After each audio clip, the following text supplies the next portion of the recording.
Hello, everyone. Welcome back. We're back in. I am wearing a black t shirt, so we are back in black. For episode 4 of the Soup podcast. Obviously, you guys know me by now. I'm the host, believe it or not, Matthew Supinger. It's not Reed's Daily anymore. It's not his podcast anymore. Sorry about that, Reed, if you are listening. But today's a cool episode. Today's going to be a really special episode. It's my first family guest, which is super cool. We have Michea Supinger, my sister. It's not the one that's engaged to Dylan. I have two sisters, two older sisters, twin sisters. They don't look alike. And we have Michea. She's up from Tennessee. So how you doing, Michea? Hello, doing well. Glad to be here. Glad to have you. I'm excited. It's going to be a lot of fun. I also do want to say, because just to get it out of the way, I don't know when the next podcast will be up because I don't know when I will have the building open to come in and record. So this could be the last episode for a couple weeks. I know I won't be able to do an episode for at least a week, but just want to get that out of the way. So re-listen to all 4 and over winter break, and listen to each one at least 10 times. That would be my Christmas gift from you all. Listen to them all 10 to 15 times. It's a winter assignment. Yeah, that's the assignment. Mm-hmm. So we got that out of the way. Now it's time for the fun. Now it's time for the real podcast. So, how have you been lately? Not too bad. Doing, life, I guess. Just keep on keeping on. You know what I mean? Yep. Mm-hmm. So, I was going to say, how's the weather been, but you're only in state down, so yeah, I guess it's like pretty much the same thing. Yeah, for the most part. We didn't get, I know you guys got a little bit of like flurry snow. I think it was like last week. We haven't gotten any of that. Mm-hmm. But eventually I'm sure it'll come, but yeah, it's all good for the most part. Mm-hmm. Yeah, it's been pretty cold. Mm-hmm. Very cold. It's definitely wintertime. Yes. Mm-hmm. In case you were questioning it. Mm-hmm. So this is your first time. Well, I mean, you came a couple weeks ago with me to school, but this is your first time back on campus since, like, before a couple weeks ago, since 2018, I guess? I graduated, actually, this day, December 15th, 2018, I graduated NKU. Round of applause, everyone. I was thinking about it on the way here. I was like, you know what? This is kind of crazy. I graduated this date of 18 from this school, from this place. Like, I'm just kind of, my mind's floating a little bit. Today's Thursday, so I think they are doing a ceremony this Saturday. Oh, cool. Yeah. Cool. That makes sense. So that's crazy. I know. I was like, this is just what a coincidence. Yeah. Like, perfect timing. It's so cool. Mm-hmm. Getting you on the podcast on the 4-year. Is it 4 years or 5 years? 18, 19. Okay. So 4 years. 18, 19, 20, 20. Yeah, 4 years. So it's been 4 years. Mm-hmm. Wow. Mm-hmm. That's wild. I remember sitting there being like, I don't know, that was like my freshman year, and I was playing basketball, and I was like, yeah, maybe I'll play basketball here or something like that. I don't know. It's far off from that. Well, you could commentate for him eventually or something like that, you know? Yeah, it would be the same thing. I was just not playing basketball. Yeah, not playing it, but I'm talking about it. Yeah. So while you were here, so you graduated with a bachelor's in, was it fine arts? Yep. Mm-hmm. Mm-hmm. What kind of got you into the arts? Well, I've always had a love and a passion for it. Like in high school, it took me a while to really put together what I wanted to do with my life, with my future, for a job, things like that. And a lot of people were saying, oh, don't go to school for art. You're not going to make any money. Huh? You hear all those things about any kind of artist wanting to follow through with it. And, oh, you're not going to make money. Why would you want to do that or whatever? So that stinted my, I guess, thought process of really wanting to do it. But I just decided, no, I'm not a science person. I'm not a math person. I'm not a talker person, Mm-hmm. I feel like I have to do that. Like, I that's something I wanted to learn. I wanted to understand, and I wanted to really fully grasp it. So, and so I just went for it. I went in for art. At first, it was like I wanted to be an art teacher. But over the years, that just kind of, I stayed in the art realm, but it basically just morphed into what my final degree was, a BFA in spatial arts. I had focus in wood, ceramics, metal even, and that was where I really ended up just falling in love with it. Like, I wanted to learn art to help teach it, but after a while, I realized I can teach it, but I don't love teaching it. I love working, I love making, I love the process of it. So that's what I eventually decided on, and I really wanted to have a senior show as well, like in the galleries, and I did, which was really cool, and it was a great learning process, and it was just to be able to see my final end result of everything that I've learned up on the walls was just really gratifying, and it was really cool. And if I had stayed to be a teacher, I wouldn't have been able to do that. So that was a big kick in switching from teacher to just having a BFA in art and choosing the subject. But yeah, so it was an art teacher, but that turned into just learning art, and but like really learning what it is, what I could turn it into, how I could basically turn it into anything I want to in my future. You know what I mean? It's versatile, but it's also struggling for money. You bet. You know what I mean? Like, that doesn't go away. But I'm still very happy with what I ended up doing and going to school for and stuff like that. I don't think I would change it for any reason. So. Yeah. I think you've been like, I mean, both you and Shelby have really taught me a lot as I've grown up, and especially, in school. I think you probably played the biggest part in, like, Shelby Mm-hmm. said a lot that has impacted me. You've just physically gone out and shown a lot that's impacted me, and I think you've really taught me, like, if there's something that you love to do, then, like, there's there's so many majors. What's holding you back from going and doing that? So, I thank you for that, because otherwise it's like I probably would have gone to school and just been like, yeah, I'll just major in, like, which it's not a knock on, like, any of these majors, but it's absolutely. like, Yeah. I would have just gone to school and majored in, like, accounting or something like that, or finances, just because it's like, oh, I could probably make some good money doing that. But yeah, it was neat watching you follow your dream of what you love to do, and going through, high school and college, and seeing all the projects that you did, like senior project in college here, and then like all the projects I can remember at high school. I really remember that one booklet you did. Oh yeah. I think, was it in high school? Yep. And I mean, you had just tons of cool projects. I remember when I was in, like, elementary school, you gave me, like, a paper from one of your art classes that was it Friday art or something like that? Yeah. My art teacher, well, you know her too.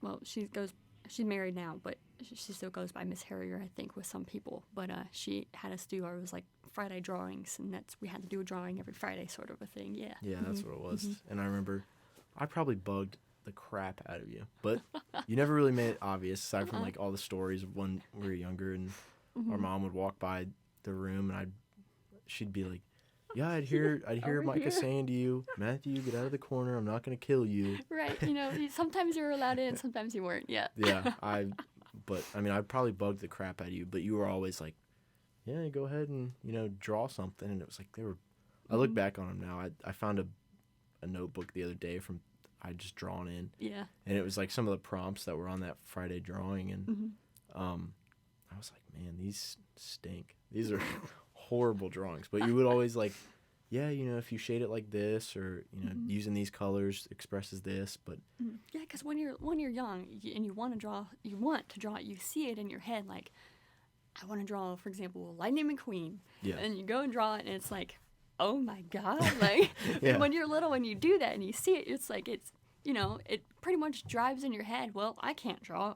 I'm not going to be doing that again. It's like, no, don't give up. It's a process. It's always, and I wanted you to understand that without me just saying it, I guess you could say, but I wanted you to grasp it on your own terms, because I feel like that's how artists stay artists, because they realize on their own terms what it takes to get to that final, beautiful, awesome Lightning McQueen drawing. It takes time, and you learn along the way how to get there, and that's, I guess, what I was trying to kind of teach you in a sense as well, without being like a boring person just saying things or whatever. I wanted you to understand it in your own way too. Yeah, I always had a ton of fun. I mean, I can remember you doing the the maze drawing. Yeah. And I remember how much time that took you.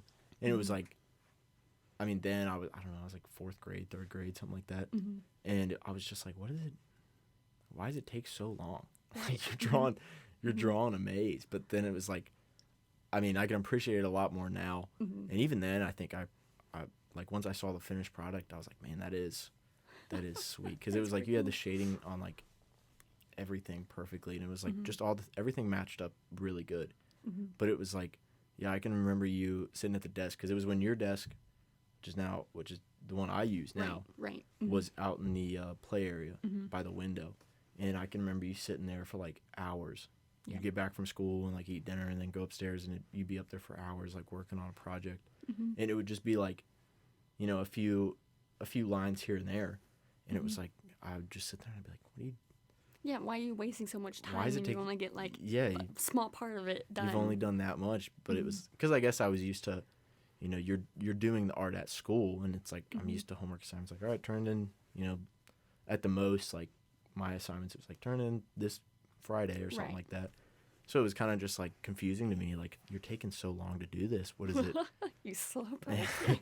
But I mean, yeah, seeing the art through everything, it was crazy. And it was even cool when I could like get involved, like with the one where you were doing like a portrait or something like that, and you took some pictures of me like shooting a basketball. Yeah, we were doing it was a that would have been portrait, but it college. was Probably like freshman year. It was, I want to say it was. I feel like it was my freshman year. I was at Thomas More for my first 2 years, and then finished out at NKU the last 2 years, 2.5 maybe, or something like that. It was in my drawing class. We were doing perspective, and it was from what? Oh, I'm gonna mess this up. Basically, we had to do it from a point of down low, up high. You needed to have like show some sort of distance in a picture where I ended up taking a picture of you shooting up for a basketball, and I kind of shot it from the air, like where you're looking up at the net.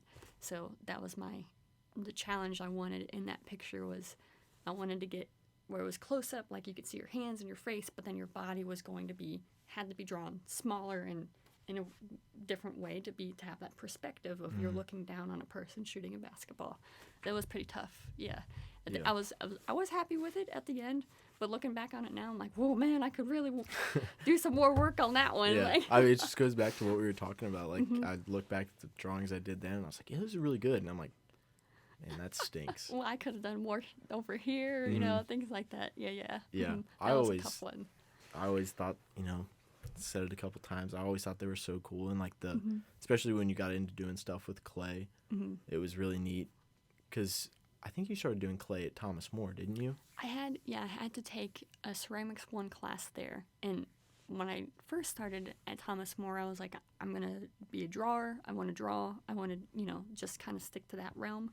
But after that ceramics class, and then I really kind of just started to fall in love with working 3D, working in the full form so you could see everything from all sides and really, I don't know, grasping the want to make sure that from every angle you're going to see something. From every angle it's going to make sense, or it's going to draw you around to the other side. And then I really fell in love with that. And for us, we did have that opportunity there to bring in family or friends to learn a little bit of how the wheel works or learn a little bit of how hand building goes with ceramics. And I was really excited to be able, I brought you and Mommy. I brought you guys, and that was a really cool time to be able to share that with you guys. Yeah, I remember coming in, and it would be like late in the evening on like Friday or something like that. And I'd come in and just like look at the stuff that you had in the kiln and stuff like that. And it was like, that was a whole new thing to me because I thought of art too, just like drawing. And that was that was my first ceramics class, so all of it was new to me. Yeah. But I was very excited to share it. And I thought it was cool because I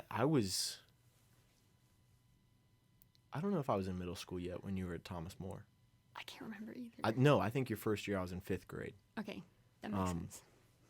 Because you graduated in 2014. And the last number of like the years have Yeah. matched up with what grade I'm in. No way. That's So like, cool. well, I mean, with like 2020 and 2010, it's different. But yeah. yeah. So I was in 5th grade your first year at Thomas More, and I thought it was just Mm-hmm. super cool how you had like a locker to yourself. Yeah. I was like, Yeah. that's sick, man. Mm-hmm. I'm excited to get a locker. Yeah, I was gonna say I don't think all colleges have lockers, but down in our basement dungeon art studio, we had lockers. Yeah, that was the other thing. I thought it was like a. Mm-hmm. I mean, it was a cool art studio. Now I'd probably like it a lot more, but I was like, this is kind of weird. This is like half of the lights never worked or whatever. It was always half dark down there, and yeah, And it was like the- hodgepodge little area. It was like the noisy lights too. You'd Yeah. turn them on and they'd buzz all the time. Yeah, Oh my god, yeah, it was really awful. aged it. It it was just the environment, that's just how it had to be. Yeah, I guess. Yeah. Was there like a project that you can think of that you did that really, I mean, whether it was like middle school or anything like that, or even like elementary school, that you did it and you were like, I really do like art. It's kind of funny you say that. I was thinking about that a couple months ago, and I think I told Mommy and Daddy when we were on our vacation before you and Shelby got there. But there's the moment, I guess, that I really decided or like felt this is what I want to pursue. This is something what I want to learn and not finalize, but just grasp and stuff. It wasn't even like it wasn't an art project from the school. It wasn't this really cool thing that I just thought of. I was over at a friend's house.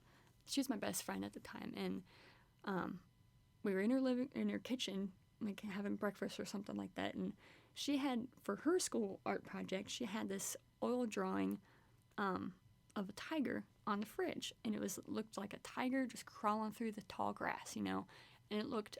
I thought at the time, looking at it, I don't know. I was like, I feel like I was in elementary school, 4th or 5th grade, possibly, maybe even 3rd grade. I remember looking at that tiger drawing that my friend made and thinking, wow, she made that so good. That looks real. How did she do that? Just questioning it, like, could I do that? No, I couldn't do that. But that moment, I didn't know it at the time, but that moment became the moment when it came to me deciding what I wanted to do with school. That was what my brain fell back on, was like, you know what? No, I want to understand art. I want to go and tell my third grade self, yes, we are going to learn how to draw that oil tiger. I never did. I've never drawn an oil pastel drawing of a tiger crawling through the grass like that, maybe I will someday, I don't know. I've never done that exact drawing, but I guess you could say I can go back, if I could go back in time and tell myself, that little kid of me looking at that drawing on the fridge, I would love to go back and tell her, you learned that you were able to go and learn what you wanted to learn in art. Because, I don't know, if that makes sense. Yeah. You know what I mean? Yeah. Like, it wasn't when I knew I wanted to do it, but that's what helped solidify in myself that is what I want to do. Because I just have that moment of awe with it, and I still do. There's so many art shows that I've gone to, and so many pieces of art and artwork that I've seen that it literally just takes my breath away, and I wanted to be part of that. And I wanted to do that too, to show things to people, to just maybe make them stop and think for a little bit, like it did to me that day. I know the other day you had sent me something about that show where it's like a podcast, but they graphic design it. Is it Midnight Stories, something like that? Midnight. It's not Midnight Sun. Oh shoot, I can't think of it now. It's Midnight something. I think it's on Netflix. Yeah, I've watched a couple episodes of it. It is neat. Yeah. Is there any kind of art, whether it's like graphic design or anything like that, that if you could go back and like, learn it or even like relearn it, what would it be? Like, computer graphic design animation along those lines, it would probably have to be that. I am handicapped when it comes to that. I did take a couple classes because I had to. At Thomas More, I took a class that was all online. It was a digital art class, and we did stuff on. Wow, I just lost the word. I don't know. Whatever we were learning, I was not grasping it. I was they were like, click this, do this, and when you click this, you can move this around, and you have these different layers, and I got lost so fast. Oh, yeah. I was lucky that I even passed that class. I don't think I passed it with an A. I maybe got lucky and passed it with a B, but more than likely that I ended up having a C in that class. And then at NKU, I took this class, I took a video class and learned how to make videos and edit videos together a little bit. I super struggled with it, but each project I did learn from, at least, and I was proud of what I was able to accomplish in that class. I did pass that class. I don't know if it was an A or B, but it wasn't a C. But that one was a little bit better because you had to do a lot more hands-on in the physical world because you're filming something. Not only did I have to film and work on the audio and create music and words to it, whatever, but I also had to create the visuals. Yeah. The stuff that you see, you know, you had to do the whole thing. And to be able to do that and learn that was very helpful for me. I felt a little bit more comfortable with the computer side of things. But after that, that's when just because of how the structure is for classes and to get your degree and whatever, I had to make a choice. Do I want to focus into the digital art realm, or do I want to focus on the physical, like painting, sculpture, ceramics, things like that? And I ended up choosing sculpture and all of that because I am more of a hands-on person with the physical kind of thing. Because the computer stuff, I liked creating the videos and using the video to catch stuff, to shoot things. But when it came time to putting it all together, to chop it and edit it and do the little ghost effect, learning the ghost effect, I was so happy when I learned how to do that. Now I can't tell you how to do it, unfortunately. But to learn more digital art things, whether it be just editing a picture or editing a video or editing music, any of that, creating a little animation, that would be something I would love to go back and fully understand a lot more. Mm-hmm. Mm-hmm. Yeah, now it's like you'd think, I mean, I don't know because I'm not, I'm not in the know about that stuff. Mm-hmm. It is really interesting to me, but I look at it now and it's like, I feel like there's so many opportunities to, whether it's like making a show or whether it's making a show from like a podcast like the one we were talking about, or whether it's like just designing logos or something like that. Like my logo, Sydney Clem is a student here, and she made the logo for me, and it's like, I mean, it's so cool. I can't tell you how much time it probably would have taken me to make that, to know how to, I know there's like a triangle shape in there, I wouldn't know where to start with that. Yeah, it's a triangle, great, but did she Google it and just take a triangle out of another picture? Did she create the triangle herself in program? Or I don't know. Yeah. Who knows? So, I mean, a huge thank you to her, because I would have just gotten mad and just like probably drawn something and taken a picture of it and made it like, here's my logo. But no, it turned out really nice. I like it too. It's awesome. It's exactly what I was wanting. So huge thanks to her. But yeah, absolutely. It is. I nod to those people. I tip my hat off to them because it was very frustrating for me, but for them to be able to grasp it and understand it and create these things, I love it. It's great. Keep doing it. You know what I mean? Yeah. It's wild because they got I want to say it's like some sort of computer design class here, and it's down there on the first floor or second floor, I guess technically. But it's like I'll walk by there sometimes, and you can see up on the monitors like what they're working on. Oh yeah. And I'm just like, whew, That's crazy. I'd have an anxiety attack just on the first day doing attendance. I'd be like, I don't need to be in here. This is too much for me. I think I'm in the wrong place. Yeah, really. So you transferred from Thomas More to NKU. What was kind of the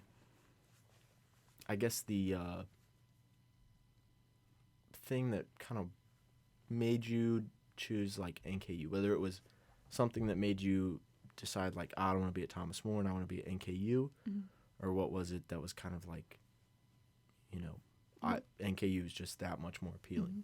Well, I wanted to come to NKU originally, but I think the reason I chose Thomas More in the end was, I don't know, scholarships, whatever. I felt like they were presenting it as come here, you can get a degree, but we're going to make sure you're well-rounded in everything. And I thought that was a good idea. I was like, okay, cool. Oh, yeah. But it took 2 years going there to realize it's great to be well-rounded and stuff, but I want to learn one thing. I want to learn art. I don't want to learn philosophy. I don't want to learn theology. I don't want to learn more math. I will learn whatever math I need to learn in the art field. Yeah, I don't need to learn E equals MC square. I won't be able to grasp that. So I realized Thomas More Art Department, great. I love those professors. I have nothing bad to say about it. Not at all. But I wanted to have more of my classes, more of my time that I spent, plus the money that I spent, to be worth it for me in the end. And I knew NKU was going to be able to provide that. And it did. And it did. And I was very glad that I did make the change. Should have started here from the beginning, but I did what I did, but I'm here now. So I was glad that I made the switch, because I was able to learn not only ceramics, not only wood working, but I got to work with metal. I got to learn how to weld and work with a whole nother area of material, and it was fantastic. It was really cool. Yeah. What would you say was like the biggest difference, or like the biggest, eye-popping, whatever adjective you want to use for it, when you like got to NKU? Was it, whether it's like class size, or whether it's like, like you were saying, how they weren't as worried about well-rounding you and more just about focusing you in that one thing. What was it that kind of popped out to you the most? The NKU sculpture building, it's small. It is its own building. And I guess I was a little worried that it was going to be too big. Like, the classes were going to have too many people on it, that I wouldn't be able to have any sort of one-on-one feel or time with the professor or with another student much better, like, in my class, to be able to ask the questions I want to ask, feel comfortable in the environment and things like that. Of course, all of those worries were for nothing, because the sculpture building is just, it was like the environment of Thomas More's basement. It kept everyone close, but it kept the sculpture people close. And it helped me out a lot, because I got to bounce my ideas and my troubles off with people going through the same exact thing that I was, shooting for the same goal that I was. And I had the support system, I guess you could say, the support system I was able to build with my co-students and stuff like that, and my professors. Each of my, he's not here anymore. He just retired like a year or two ago. Stephen Fink, love the guy. He's great. He really challenged me a lot. He challenged me, everyone. He gave a lot of challenges to a lot of people, but we needed that. And she is still here. One of the ceramics professors, June Lee, amazing woman, great artist, and we all got close, and close enough to be able to challenge them, for them to challenge us, and for us to be able to ask questions, for them to help us figure out those challenges that they're proposing. And that, I guess, that the support of the other students and the teachers in the sculpture building was what I love the most. And I also really appreciated my advisor at the time. I don't think she works here anymore. She might have retired too, but her name was Lisa. I forget her last name now. I just thought of it, but she was, I don't know, there was a lot of people in the art department that were very supportive, and I really, really appreciated that. So did you have like a project, whether it was NKU, whether it was Thomas More, just all time, did you have a project that you enjoyed the most, whether it was making it or just the end project? There's a handful, I guess, off the top of my head. Favorite art project is the metal pig that's hanging up in the garage. Oh, yeah. Metal, super cool. Working with metal at first, it pissed me off, I'm not gonna lie. I struggled with it, all right? But it made me so mad that I wanted to create something from it. Yeah. Because I didn't want it to tell me to just, all right, I give up because you're tough. no, I didn't want that. I was like, I want to create something from you, you piece of shit, basically. Like, yeah. you know, and so it's gonna be the metal pig. It was basically when I made that, it was kind of, that's when I started to go down the sculpture path. That's when I made the switch from being a teacher to being a BFA sculpture degree kind of route. I wanted to do a sculpture that was almost like had the base roots of a drawing, because drawing was what I originally thought I was going to kind of delve into. Mm-hmm.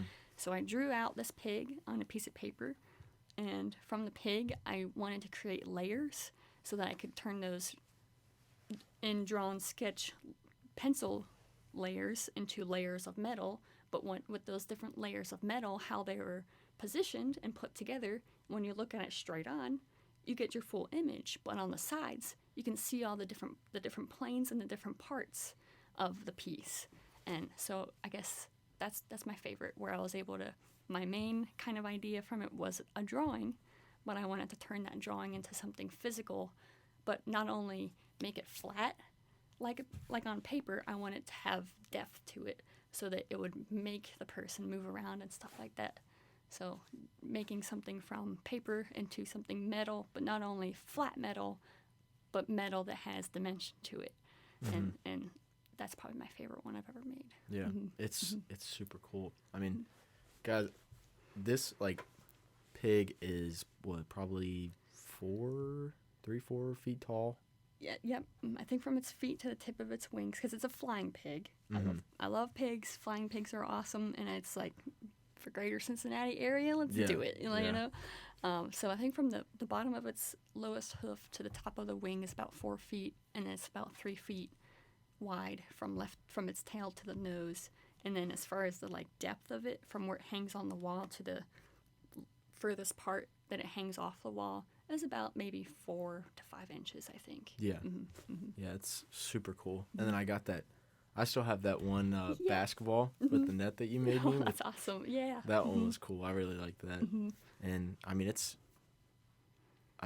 you look at it, I guess, and I think with art in general, people look at it and it's kind of like, just speaking from like my perspective, like Mm-hmm. growing up and stuff, you look at it, you're like, oh, I could probably do something like that. Mm-hmm. But then it's like, sitting down to do it. Like I look at now, I have so much more of an appreciation for it. I look at, Mm-hmm. the projects you've done.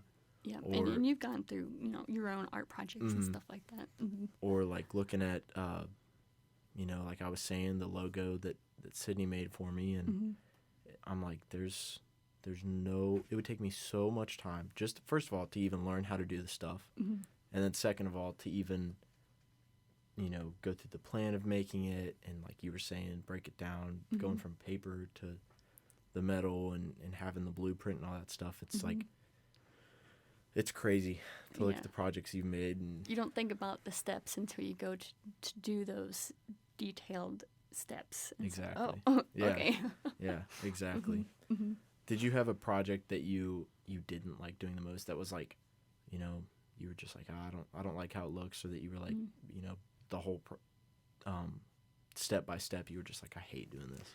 Anything from that digital class that I had at Thomas Oh, More. yeah. That's I might maybe still have a couple things from that digital class. Some of the stuff we ended up doing was we did a little bit of painting work, we did a little bit of drawing work and stuff in there.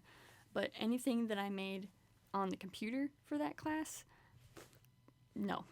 I don't even think I have it to this day in any sort of form, whether it's saved on like a little drive or printed out, whatever. I don't think I have anything from that Yeah. as far as that goes. So Get it out the window as soon it's as like, you can. Nope, that was a trash garbage fire going through it. So why do I need to keep this garbage fire anymore? No. Yeah.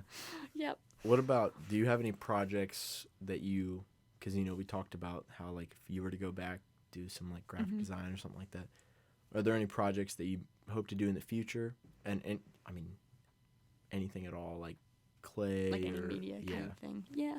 I want to get back to ceramics. I worked at this little art studio. Well, yeah, I worked at this art studio in Lebanon. I live in Lebanon, Tennessee now. But I worked there for a couple years, and I was able to teach little art classes and stuff like that, which was great. And at the same time, I was able to use the studio to my advantage. I was able to make some pottery stuff, some ornaments, things like that. Whatever I thought I could do and kind of accomplish, I did some stuff. I want to continue ceramics because I do really love it. I know at this point in my life where I am, it's just going to take a while for me to get there again. And I'm becoming okay with that in my mind. At first, I wasn't okay with that, and I was really stressed out, and I was really sad. I don't want to say depressed, but basically I felt depressed about not being, like, knowing that I'm not going to have my own studio to do the things that I want to do. It made me sad. Oh, yeah. I mean, that's a huge piece of your life. It's just like, yeah. You know, what do you do now? But there's other materials out there, and I've done stuff with needle felting. I really like that. I've done some embroidery work. I think I want to get back to embroidering and needle felt because that is something that I can still keep around. Not necessarily have to work. I don't need a studio space for that stuff. I can carry it around with me wherever I go. I can make it compact if need be, you know, and stuff like that. So I think I want to expand more on embroidery and needle felting because it is a material. I mean, drawing and painting is too, sure. And I love doing that, but needle felting is a little bit more sculpture. It's a little bit more 3D, like ceramics and wood sculptures and like that. So I guess I'm trying to find ways to get myself to work on sculpture and 3D work without having to feel like I need a whole studio space for and stuff like that. Seeing what I can make in the space that I have available to me now. So probably in the lines of embroidery work and needle felting and seeing how even embroidery is almost like drawing and painting where it's kind of flat on a flat surface. How can I turn that into 3D sculpture work? I don't know yet, but that's something I want to try and find out. See if I can make it a reality almost. I had a class with a girl. It was actually this semester. Because a bunch of people started talking about knitting in that class. Yeah, that's really blown up for people. Yeah, it has. I honestly am like, that would kind of be fun to do, like a cool hobby to pick up. Oh yeah. But this one girl in my class made an AT-AT. What? No way. Yeah, that's and it cool. was like, I mean, it stood up and everything. That's awesome. And I was like, what? Brilliant. How do you do that? Like, yeah, I know. I've tried to, I don't know, like. Was there like metal armature to it or anything like that? I don't think so. It was just all knit. Wow. I mean, she probably like put some stuffing in it, Okay, but it was like that makes sense. Yeah, still like I sit and think about it. I'm like, I can't even imagine. Like, I can't begin to wrap my brain around how that would work. You know, like sometimes I'll sit and be like, well, it probably would work like this. That I'm like, I got no clue. Right. I would. Yeah, it would be cool to see to hear her process for it. Maybe she took basic steps from 1, 2, 3 different patterns and just from the different little patterns from other patterns created her own pattern or something. I don't know how it works. I've never knitted. Yeah. But that is really neat. It was neat. Yeah. It was. And then some other girl made like I don't know, she made like a hat for someone else, and then you were able to take the cords for the hat and do something with them. I don't remember what it was, but I was like, wow, that's really clever. That's neat. Yeah. So now we'll get to the real meat and potatoes of the podcast. Oh boy, here we go. The whole title. We're getting to the soup. Let's dive in. Since she's staying up here, she's staying at the house, so I had to like sit upstairs and stuff while the soup was being made. Preparing the soup. Yeah. So I truly do not know what soup this is. So what soup did you bring? So I was originally going to bring tomato soup. Oh, now I'm really thrown But off, it's not. That's what I was expecting. It's not because as much as I love it, you know, I love grilled cheese. So whenever there's grilled cheese, there's always tomato soup, you know. Exactly. I can't for the life of me remember the first time I actually had it. It's just my childhood. You know, I don't know. I just remember having tomato soup. I can't tell you the first time I had it, but I brought ramen. Chicken flavored ramen. Let's go. Because I have a story. I have a story that I remember, and it's different, and I feel like you've already heard it before, but I'm going to tell you again tonight. Yeah, that's perfect. So, knocks off a couple of the questions. Ramen. That's awesome. I heard you guys say something. I think I heard you guys say something about a noodle. And I was like, Because Dad, yeah. there's no Daddy way was that like, they're going to is do ramen a ramen. soup? I'm like, yes, it's a soup. I Yeah. can't even, it says it on the package. I'm pretty sure it's Yeah. a soup. And it's Yeah, I'm pretty little sure it cup does say noodles, it, yeah. soup cup noodles or whatever it says on the cups, you know? If you buy like the dollar store brand, it says like cup of noodles. Yeah. But It's like, yeah. it's still soup though. And he Googled it and it is soup. So me and Mommy were saying, yeah, it's soup. And he was like, no, it's not soup. But he was wrong. No, It is soup. It is Google said so. Yeah. All right, well, let's pop this bad puppy open. Oh yeah, but Google said it's a traditional Japanese? Traditional Japanese soup.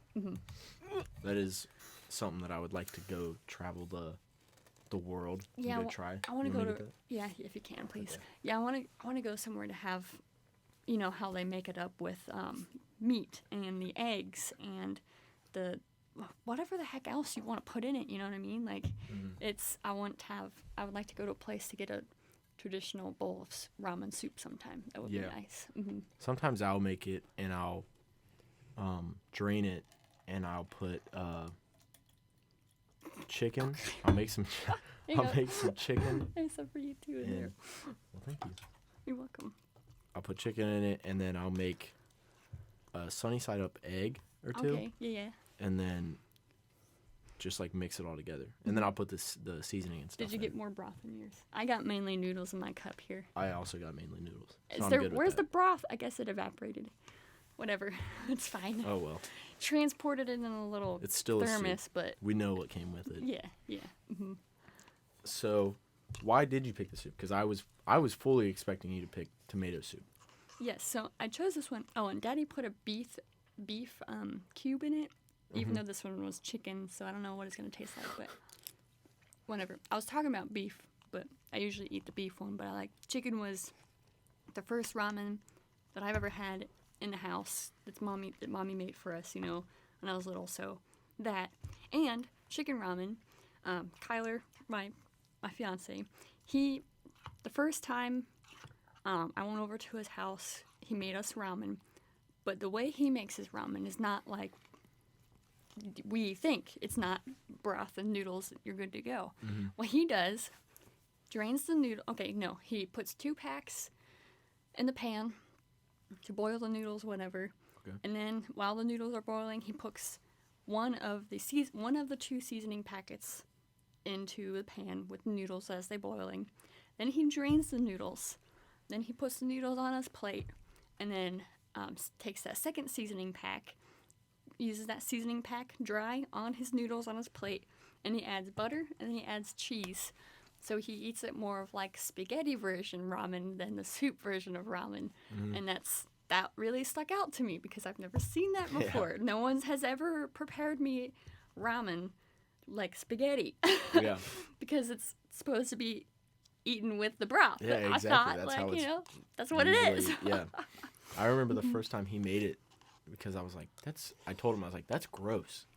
But now it's like, I look back and I'm like, I kind of do something similar. I don't put butter in it, but it's like I drain the noodles and then put the packets on Yeah. after. But I don't remember who it was I've met since. I don't think it was Dylan, but I don't know. Yeah. The Someone first time I've I saw met- him doing it, I was like, what the heck are you doing? Yeah. Like, this is wrong. The first time I saw it, I was like, that's gross. But then I've seen someone since do it the same way. Have you? And I was like, what? I have not. You find that person again. Let me know who it Yeah, is. 'Cause yeah. how many other people out there make their ramen like spaghetti versus soup? I want to know because I haven't come across very many other people that do that. I want to say it was Dylan, but I don't know. Yeah. If not, Dylan, just text me and say, you're wrong. I don't know why Yep, you're it's texting not me me, and just bro. saying that. Yeah. So, do you remember, like, any specific time, I don't know, maybe, like, you ate it and then you went and did something after, or you went and did something and then ate it after, I don't know, that you had ramen and that's, like, an event that sticks with you? Well, it has no point to it, but there's this one memory that I can remember thinking of. I was over at, I think me and Shelby were over at a cousin's house or whatever, and we get home, and I immediately start making some ramen because I'm hungry. And then Shelby said something like, didn't you already eat when we were at so-and-so's house? And I was like, maybe? Like, for some reason, I was making the ramen at home because I was hungry, but I couldn't remember that I already ate at the house prior to leaving to get home. And I always think about that day because I remember then eating the ramen, back at home. I was like, well, I'm going to eat it anyways. I already started making it. And I ate it. And then after that, I was like, I did eat something else. And then I ate a soup on top of it. I'm really full now. Like, that was a lot of food right there. And I don't know why my brain, I guess, stopped working that day. It had a really bad glitch or something. But I ended up making ramen when I got home, even though I already ate something at the house prior before getting home. And I was just really full after that. And I was like, I got to remember what I eat throughout the day so I don't eat too much. Or I don't know, something stupid. But it's weird how that happens. You like could eat so much in a day, but it's like if you forget about it, you're like, oh, I'm fine. And then you remember it and you're like, oh man, I ate a lot. I'm full now. Right. It's like, wait. You were just like why does fine my a second stomach ago. hurt so bad? Yeah. What did I do? Oh yeah, that's right. I made or you forget 3 how meals. much you ate. Yeah. And you're like, I'm full, but I don't remember eating anything. It's like, oh no, you ate like 7 pieces of pizza. That's why you're full. Yeah, or like people are like, what? They're like, people say, I don't even remember what I ate for breakfast in the morning. Like, that actually happens quite a lot. I don't remember what I had for dinner the night before. I don't remember what I had lunch an hour ago. You know what I mean? It happens a lot. Oh, it happens all the time. People are like, yeah, I'm really excited. Like, I want to have this meal in the next couple days. I'm like, dude, I can't even remember, like, or they'll be like, yeah, Are you going to remember that 3 days from now? Like, I had this really good, pasta a couple months ago. And I'm like, how do you remember that? I seriously will have times where I'm like, oh yeah, I had this for breakfast. And then I'm like, did I have that for breakfast? Did I even eat breakfast? I don't remember that. Like, or like your Wednesday breakfast overlaps or like gets meshed in with your Tuesday breakfast. Exactly. Or something like that. I had a test last Wednesday. And so I just stayed home because it was an online test and I didn't have any other classes. And it was like 1:30 or something. It was like 1 or 1:30. And I was like, I have not eaten breakfast today. And I was like, well, I guess I'll eat lunch now. Yeah, I don't know. It's a little maybe too I'll late. go eat now. Yeah.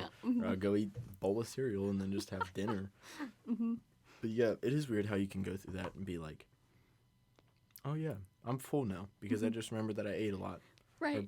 Or, I'm hungry now because I remembered I haven't ate anything all day, even though you were feeling fine 5 seconds ago. Oh, right, absolutely. It's just like an immediate change that comes out of nowhere, and it's like, well, Yeah. I gotta think about this now. Okay, all right, why is this happening? Yeah. So when we are recording this, it is December 15th, 10 days before Christmas, so it's now Christmas season. Do you want any more noodles? I still got some in You here, got so some? I'm Okay, good cool, for now. cool.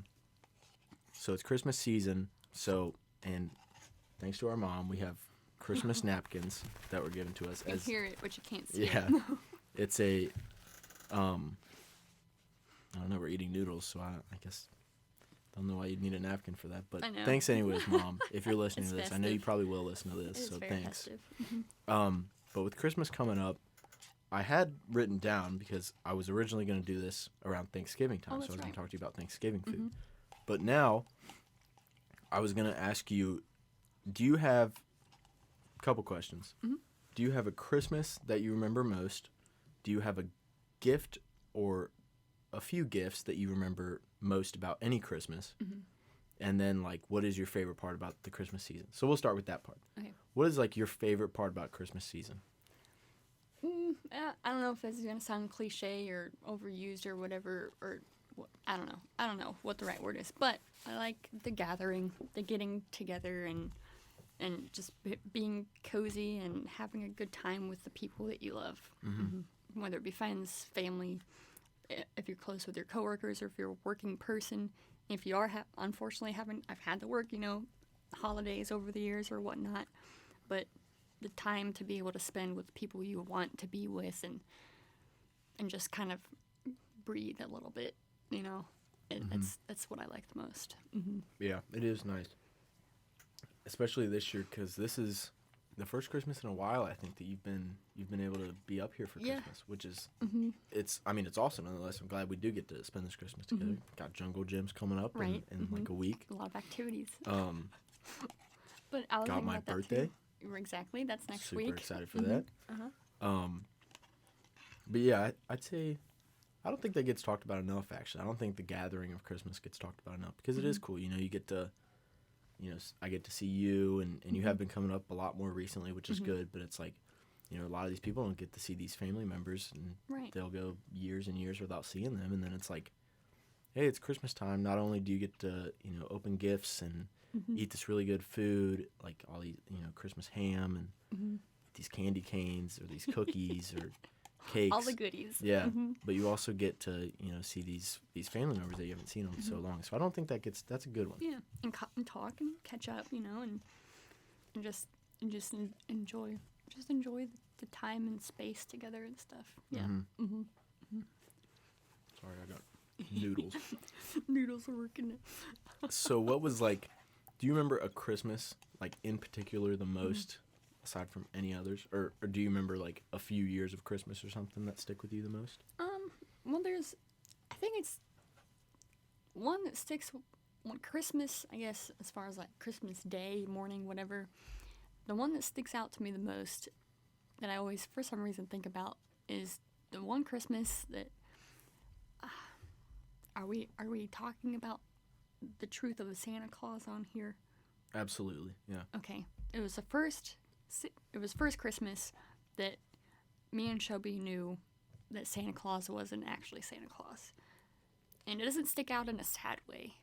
It sticks out in a good way because you were still little. So we kept the magic alive still for you. But to be able to, I guess at that time I was in 6th grade?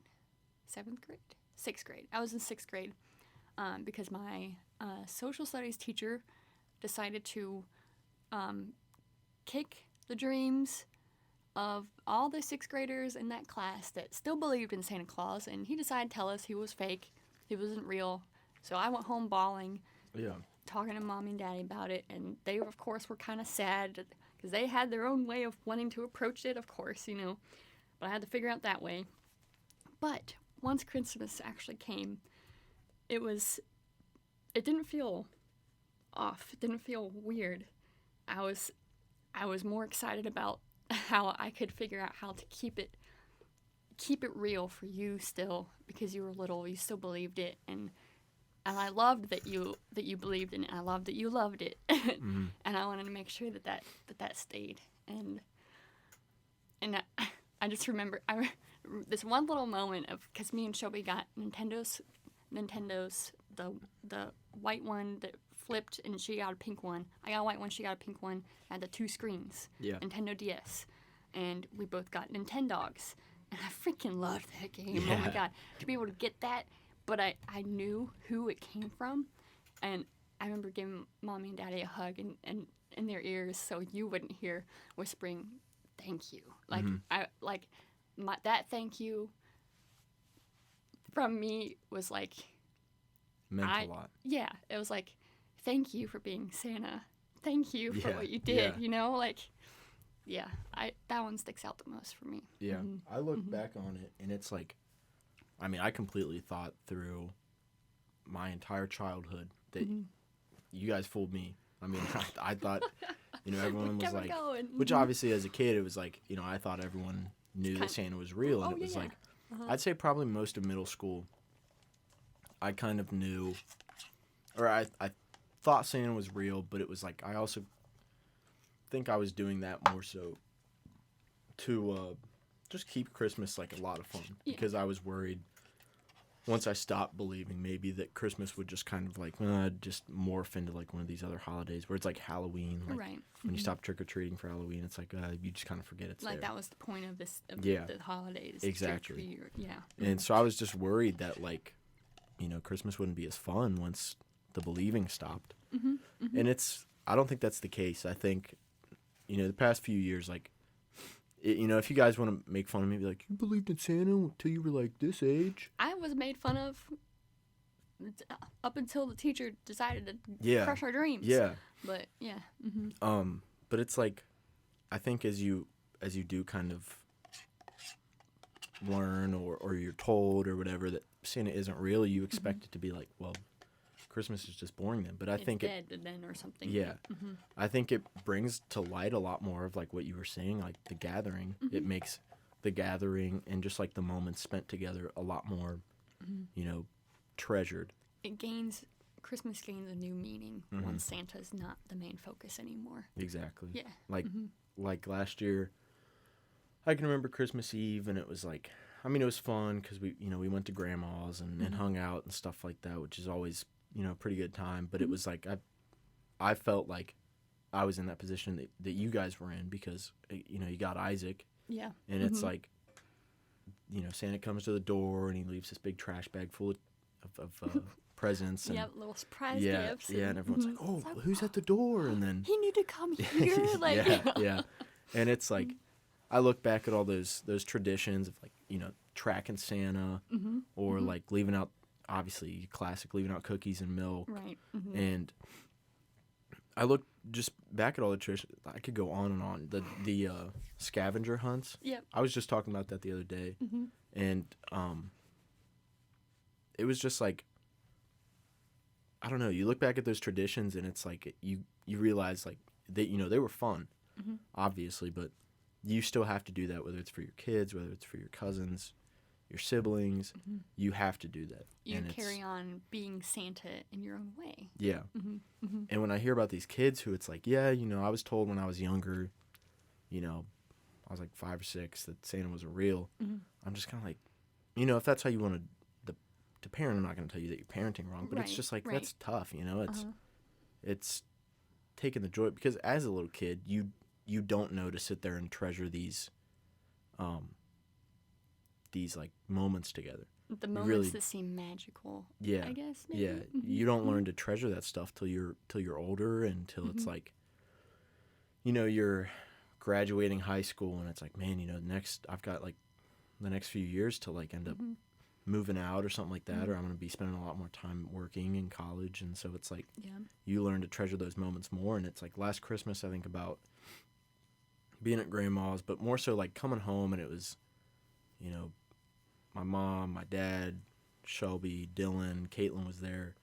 And it was just like nice to not even opening gifts, just sitting there talking. Just be. Yeah. And like you got that fireplace channel pulled up, and and it was just good to just sit there and like everyone, there was a moment where everyone was like quiet and not talking.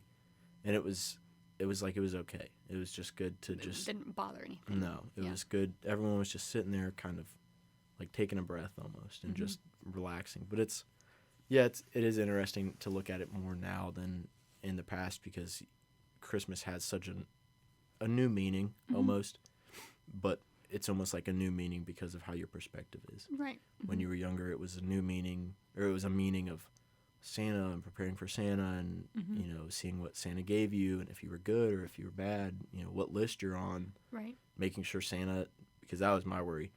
I couldn't get enough stuff on that list for Santa to know what I wanted. I'm not done yet. Yeah. There's more.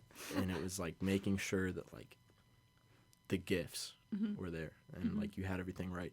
And it is still good to get gifts, as you get older. It's good to get gifts anytime, but it is, as you get older, you realize like it's a lot more about family and like I've just said a few times, thinking of other people still, yeah, and exactly. stuff like that. But yeah, Christmas is still got to be one of my favorite times of the year. Yeah. No, I'm glad that it is, because it is, a lot of people, there's a lot of Christmas haters. You know what I mean? Like, yeah. You can't hate on it just because you want to hate. I don't know why they hate on it. I mean, I get it. Some people are a little extreme with it, but let them be. It's not all year. It's never going to be all year long. It's literally a month, and extended into November sometimes. That can get a little much, but it is what it is. Let people have things that make them happy. Yeah. Because there's other things that make the Christmas haters happy. Are we? And I'm sure people might be saying, "Don't do that," blah, blah, blah, but just let them be. Just do what you want to do that makes you happy, because that's the most important thing. Yeah. And it's almost like with Christmas time, it's like more so that than any other holiday. With Halloween, the build up is like even the day or two after Halloween, it's like you still have that costume that you wore or what you did or something like Or that. You asking, still have, like catching up with people. What did you do? Yeah, Or having yeah. parties and stuff like that. and Thanksgiving, it's like if you have family or friends that stop by or that you hang out with. But it's like with Christmas, I mean, don't get me wrong, like it's still nice to have that break and to be around your family and cherish the gifts you got and stuff. But it is almost like the day after Christmas, it's like everything is like, okay, no more Christmas Right. for this year. And it's just weird. And especially, you know, it's in the same month as like New Year's. So it is kind of just like, all right, move on. Oh, we've got something scheduled next week. We got to change. Yeah. Exactly. But yeah, it's a fun time of the year every year. It's nice, whether it's the weather, whether it's the music, anything like that. Yeah. It's always fun. Yeah. And I get life is stressful for everyone to any degree, and to be able to just kind of let go of that stress and just enjoy the moment, enjoy the time, enjoy that little piece of quiet in your in the conversation with people you're with, because it's not a bad thing. It's good things. Hang on to those, live those, you know, keep them close. Yeah. Well, do you have any final, you know, remarks or messages or anything you'd want to, any like websites or anything like that you want to plug, and like if you're selling any art or anything like that? Unfortunately, at the moment, no. I do have an Etsy page, but I don't do anything on it. I think I have listings on it, but it's no one's bought them, so they're. Why don't you plug that? They're just there. I forget. What is the Etsy for? I think it's for my art. It's for my ceramic work. What's the name for the Etsy? Sorry. It's I did have a website for a while, but I quit paying for it because I wasn't doing anything on it. It's like I also have an Instagram art account. I believe the handle for Instagram is the same as Etsy. Should be Massive Art, MAS. Massive fart. I know. If you say it fast enough, it's massive fart. But if you break it down, it's mass. My initials, MAS, of. I gotta say it real slow. Of art. Yeah. Yes. Yep. But for my logo, and if you look at it, think it really fast. It's massive fart. I kind of liked. I wasn't aware of it the first time I kind of made that my little handle thing, but after I realized that, I was like, wow, I already printed this on a freaking box full of business cards. Yeah. Looks like it's staying that way. Yeah, it's cool though because it sticks with people. It does. Someone's like, massive fart, and then they're like, what the heck is that? And then they look it up when they get home and they're like, oh, cool, bunch of cool art. I make art. I don't make massive farts. I make pieces of mass. You know? I don't know. Yeah. Well, oh, jeez. It's been really nice having you on. I appreciate you, you know, obviously coming up for this time of the year. And this is awesome. Thank you. Got an avid listener. She told me she's listened to every episode. Everyone. It's only I don't know 3, if I'll but listen still, to this one. cool. I don't know what my voice is going to sound like, but we'll see. I hardly listen back to the ones I make. Really? 'Cause I'm like, I did it all. Yeah, I heard it already. Yeah, basically. I don't need to hear myself talk more. That makes sense, yeah. Yeah, but thank you. I really appreciate you coming on. It was super fun. I appreciate it too. Great Thank soup, you. which it is good. a soup. It was good, yes. And even though we put that beef bouillon cube into the chicken ramen, it was still really good. It was good flavor. Yeah, it was very good. Well, I appreciate it, and thank you guys for listening. Just like always, leave a review, leave a comment, anything like that. I'm also very open because I recently lost my note that has all the people I was supposed to have on for a guest. So I'm extremely open to having guests on. And are you taking requests? Yeah, I'm taking requests for guests. That's what it's going to be called. It's cool. Requests for guests. Yeah. Open now. Exactly. And so let me know if you guys want to be on an episode. And I appreciate it. If I don't see you guys again or you don't listen anymore, if this is the last episode you ever listen to, have an amazing Christmas. Have just a great holiday season in general with New Year's, Christmas, all that. Make sure you tell your family that you really love them and you appreciate all the moments you got with them. And with that, tell you guys to have a great day. Bye.